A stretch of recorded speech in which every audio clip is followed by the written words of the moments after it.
What's up, everybody? How's it going today? It's your favorite dragon coming at you. Hope you're doing well. And as always, please subscribe to my channel. Please like the video, hit that thumbs up button. That is the only way I'm going to get noticed by the algorithm, so do your boy a favor, okay? And today, I wanted to talk about Fallout. I recently just reinstalled Fallout 4 to take a trip around the wasteland and see if anything has improved over the last time I played it, and it's pretty much the same game. And something I noticed is that Fallout 4 specifically really has an identity problem. It doesn't know what it wants to be. It doesn't know if it wants to be a sci-fi adventure. It doesn't know if it wants to be a noir detective story, or if it wants to be the silly tongue-in-cheek atomic punk story that Fallout has kind of been famous for under Bethesda.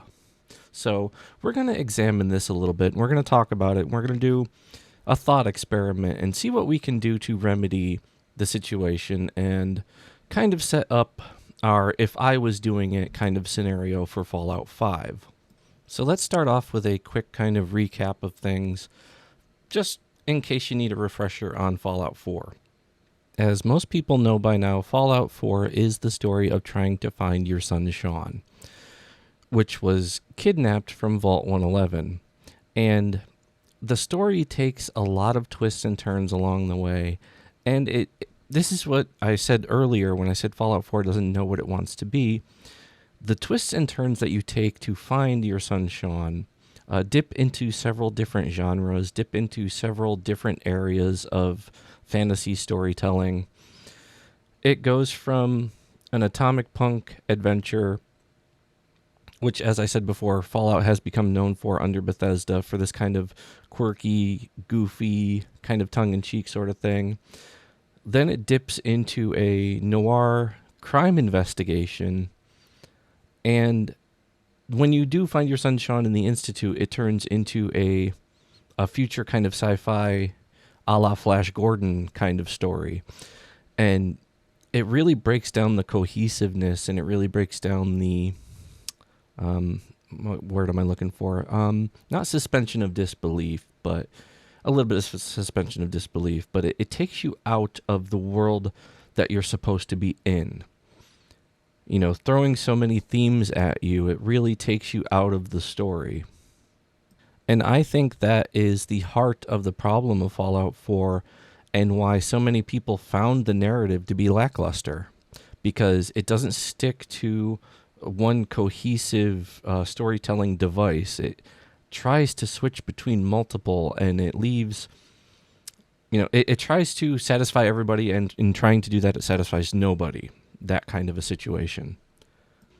So let's kind of walk through this little experiment and see what we can do to sort of fix Fallout 4, but at the same time set ourselves up for Fallout 5. Let's play a little game of what I would do if I were the game maker of Fallout 5. Now, let me preface this by saying I am not a game maker. I'm not in the industry in any way, shape, or form. I am just some dragon schmuck on YouTube that makes videos. So take my opinion with a grain of salt, and hopefully we have a little bit of fun talking through this. First and foremost, the biggest problem is, in my opinion, the timeline. Bethesda has set the series way too far away from the origin, the genesis of the story. The bombs dropped in 2077. We're now 200 years removed from that. And in my opinion, that's just too far away from the stories Bethesda wants to tell. The way Bethesda is setting up these games, it's like the apocalypse happened only a few years ago, maybe a decade at most. But no, we're 200 years out. And quite frankly, humanity would have rebuilt. Humanity would have rebuilt society. Let's just take a look in our own world, how far we have come in 100 years. Let's take 1900 to 2000. Look at all of the technological revolutions humanity has come up with. Look at our city building. Look at our community. Look at how we evolved as a species in just 100 years. And Bethesda wants us to believe that double that, 200 years has happened, and everybody is still living in random ramshackle little shacks and stuff like that. No. Society would have rebuilt. Humanity would have rebuilt. We would have gone on. Because there is an inherent desire in humanity to return to the status quo, whatever the status quo may be. And in the Fallout universe, the status quo is what life was like before the bombs dropped. So humanity would have a drive and desire to return to that. It kind of parallels what we're going through now in real life with the post Panini, because I can't say the proper word because of YouTube. The post Panini times, everyone's talking about the new normal. This is the new normal. But there is a resistance to that because people want to go back to the status quo. We want to go back to the way things were before the Panini. The same kind of situation in Fallout. Humanity would want to return to the status quo. It would want to return to what life was like before the bombs dropped. And you mean to tell me 200 years have passed and we have made no progress whatsoever towards that goal? So that's my first biggest problem, is the timeline that it was set in. I would set the game a decade, maybe 25 years after the Great War, after the bombs fell. Nuclear annihilation is still fresh in everyone's minds. People are living in these ramshackle little hovels just trying to get by because we have only gone roughly 2 decades, and just the beginning, just the inkling, the spark of that fire of getting back to the status quo is planted. And that's what the player character, helps out doing. You do, because so many times you go around the wasteland and everyone is saying, you're helping the wasteland, you're helping make things better, you're helping do this and helping do that. When in reality, you've only really done that once, and that's in Fallout 3 with Project Purity. Project Purity was a tangible step towards getting things back to normal, making clean, fresh water, which 200 years after the bombs dropped, I don't know why we're just thinking of this now, but anyway, that is something that should have been done within the first decade. Again, going back to my timeline problem, these are just set too far away for the stories Bethesda wants to tell. You should be setting these, a decade, 15 years after the bombs drop. So having said that, being a vault dweller coming out of the vault is a series staple. I wouldn't take that away. There's only been one time when that hadn't been applied, and that's in Fallout 2, but you were the child of the vault dweller then, so it kind of got a pass. But yeah, you're coming out of the vault, you're seeing this wasteland before you. It's been, 20, 25 years, and this is actually the one time where I will give Fallout 76 a little bit of leeway, because in this regard, Fallout 76 did it right. It was, if I remember correctly, because I haven't played that game in forever, it was only 25 years after the bombs drop, and you're out of Vault 76 into Appalachia, which looks almost pristine, but that's neither here nor there. But I can't imagine Appalachia was huge on the target list, so I'll give it a pass. But specifically, your job coming out of this vault is to rebuild what was. You've got a team in there. You've got people with that specifically their job is to come out into the wasteland and make it habitable again. And the conflict comes up because you realize there are already people out here, and the people out here have a vastly different view of what's going on than you do. You still have your wide-eyed naivete because you just came out of the vault. The second problem is the setting. I know Bethesda loves to keep it on the East Coast because they've kind of made that their dominion. The kind of unofficial philosophy is Interplay and all the old games had the West Coast, Bethesda has the East Coast. Okay, if we want to stick with that, there are far, far more interesting places on the East Coast to set a Fallout game than Massachusetts. Comparatively speaking, Massachusetts is rather boring. We could be looking at, for instance, just a couple examples, Louisiana, Georgia.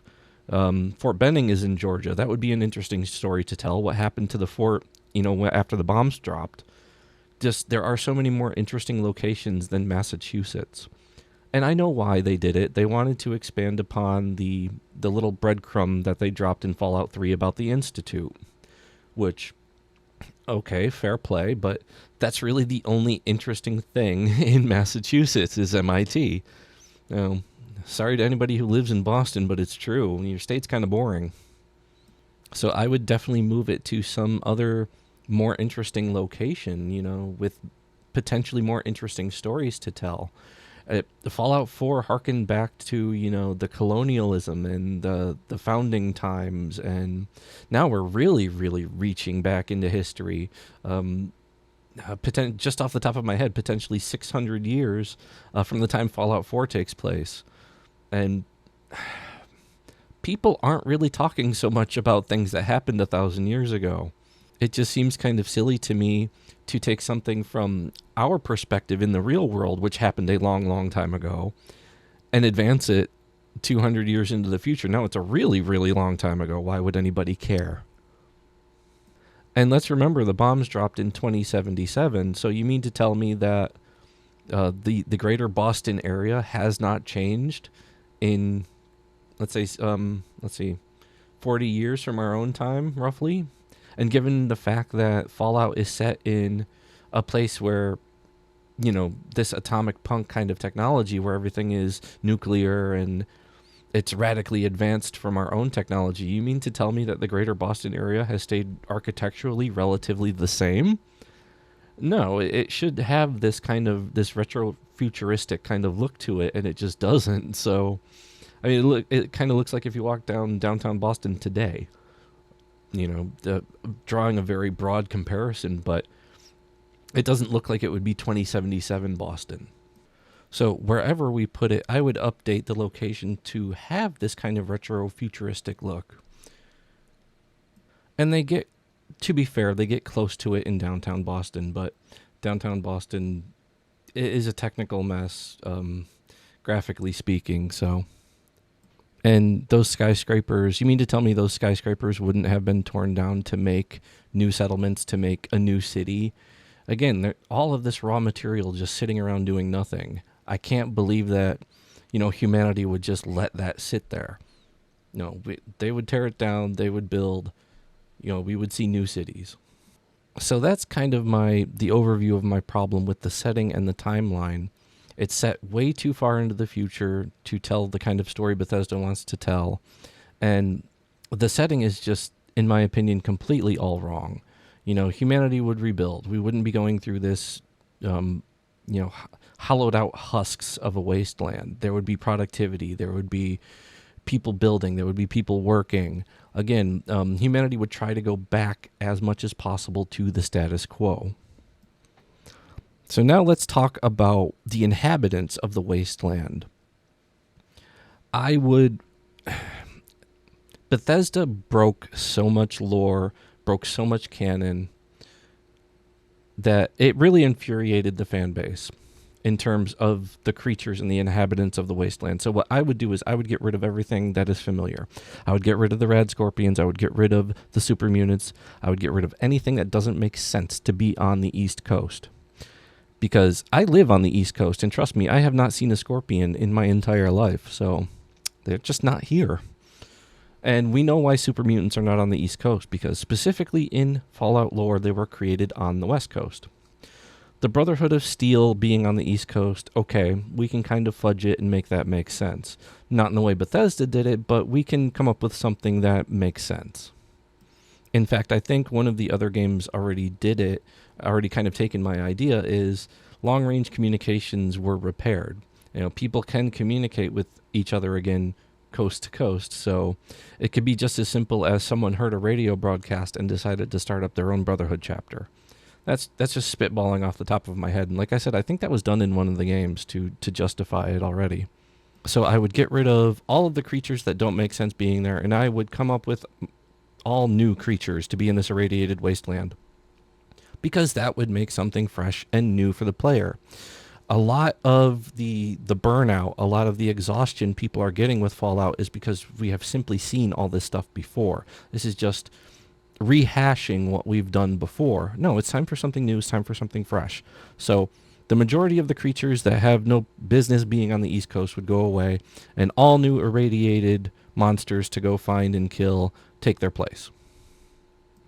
So, in short, let's just kind of review here, winding down to the end, is I would move the timeline closer to 2077, set it in like maybe 2100 or 2110, something like that. I would get rid of all the creatures that don't make any sense and all new irradiated creatures in this fresh wasteland. And you're a vault dweller who has come out of the vault specifically to rebuild society. Only you have run into a roadblock. Society has already been rebuilt. In fact, there could be someone who proclaims themselves king of whatever place we decided to settle in. And you have to go against this authority figure who is a brutal, a dictator kind of regime. And you have to restore, peace and love and goodness and all that fun stuff. So that would be my idea for a potential Fallout 5 and how to kind of restore Fallout's identity, because I really don't think Fallout knows what it really wants to be anymore. So that's my little experiment. Thanks for listening to me go on for 15 minutes about it. I hope you enjoyed it. If you did, hit that subscribe button, hit that like button, pump me up in the algorithm because I really, really need it. And check out the links below. There's some goodies there. And I will see you guys next time. Take care. Bye-bye. Hey, you. Yes, you. Thank you for making it to the end of the video. I truly appreciate it. Thank you so much for watching. Check out the links below. There's my Patreon. There's my Twitter. And even check out my Throne wishlist if you want and get me something nice. You never have to, of course. Anyway, thanks for watching, and I'll see you next time.